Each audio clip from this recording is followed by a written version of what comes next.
ওসমান হাদির উপর এই হামলা, গণমাধ্যমের উপর এই হামলা, এগুলোর পরে একটা দাবি উঠেছে মূলত স্বরাষ্ট্র উপদেষ্টারই পদত্যাগ চাওয়া হয়েছে। উপদেষ্টা সহকারী একজন কি ওদের তো স্বরাষ্ট্র উপদেষ্টা আইন শৃঙ্খলা নিয়ন্ত্রণ করতে কতটুকু সফল আপনার কাছে কি মনে হয়? কতটুকু সফল, আগে তো আপনার ফল থাকতে হবে, তারপরে না দন্তাস্ব আগে লাগালে সফল হয়। ফলই তো নেই, আপনি আবার দিয়ে সফল পাবেন কোথায়?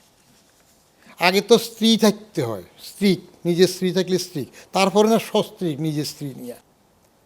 আমরা তো বেশিরভাগ মল ত্যাগ, মূত্র ত্যাগ করতে পারি, পদত্যাগ তো আমরা করতে পারি না। এটা ভীষণ কাণ্ড হয়। আমি পারতেছি না, আমি ধরে রাখবো কেন? সুন্দর সুন্দর কথা বলার তো ওস্তাদ কেউ না।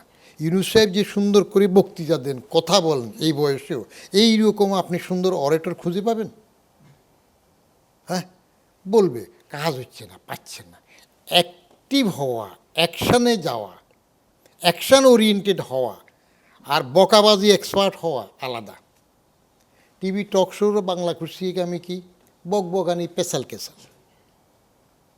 এখন কতজনে কত রকমের কথা বলবে না? যিনি চালাতে পাচ্ছেন না তিনি বলছেন না তো আমি পারতেছি না।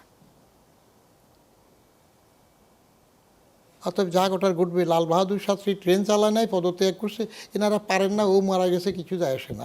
আরও দুই একটা গেলেও কিছু যায় আসবে না, গায়ে মাসবে না। বাইলন যা হচ্ছে আপনি বলতেছেন শুধু গণমাধ্যম, ডেইলি স্টার, প্রথম আলো, কেন ছায়ানট কী করছে? উদিসি কী করছে? তাহলে কারা কাজ করতেছে, কোথার থেকে কী হচ্ছে? আপনার গোয়েন্দা, আপনার পুলিশ বলে যে সব আওয়ামী দোসর। সব আওয়ামী দোসর হইলে আপনি কি করতেছেন? আওয়ামী দোসরগুলোর দিয়ে দেন, তাহলে আবার আওয়ামী লীগকে ডাকেন যে তোমার দোসররা সব চালাচ্ছে, তোমরা সেই ক্ষমতা নাও, ভালো চালাও।